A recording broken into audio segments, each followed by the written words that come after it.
Hey everybody, it's Eric from epautos.com, your libertarian car guy. I'm just doing a quick panning around here of the interior of this 25 Lexus LX 700H, H standing for hybrid in Lexus iconography. At any rate, interesting thing, well, one of the interesting things about the hybridization of high-end vehicles is that it really doesn't have very much to do with saving gas. In fact, if you think about it, it's kind of silly, isn't it? This particular model that I'm driving has a starting price of around $120,000. So if you're sweating the cost of gas, I think maybe you'd probably be looking for something a bit less inexpensive to purchase. So what is the advantage then of having a hybrid drivetrain in this thing? Well, chiefly it's more power.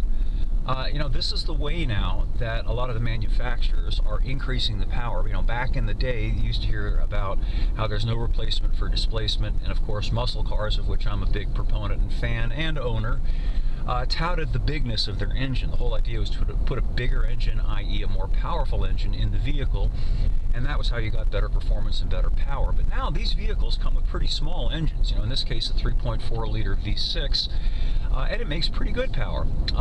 But how do you make more power without putting in a bigger engine? I suppose you could dial up the boost, but then you potentially got down the road longevity, reliability, and warranty problems because of the pressure that the engine's under. So one of the things that they're doing now is to put hybrid drivetrains into these things.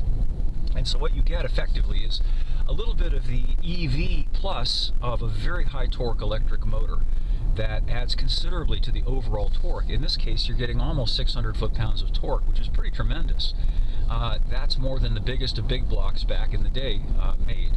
And you get that too with the additional plus of a very minimal fuel economy detraction. The hybrid drivetrain in this thing gets about 2 miles per gallon better overall than the standard drivetrain without the hybrid.